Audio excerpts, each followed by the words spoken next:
So let's start with alif.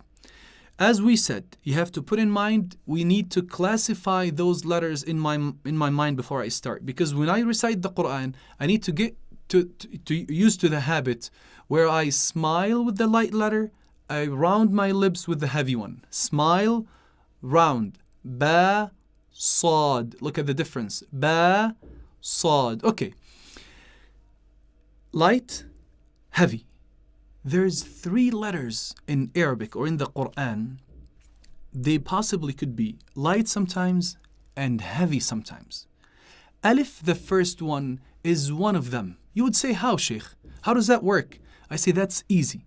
So you put a light letter before alif, connect both together, and see the sound. For example, ba. Ba with alif, it's going to sound like what?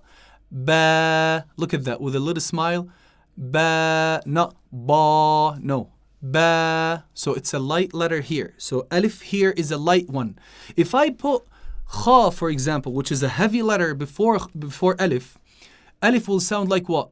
Heavy or light? It's going to sound like kha. Look, sound. In ba, it was ba. Here, it's kha sound. So this is a heavy letter here. So alif could be both. Sometimes light, sometimes heavy, based on where is it located in the word or what's before it.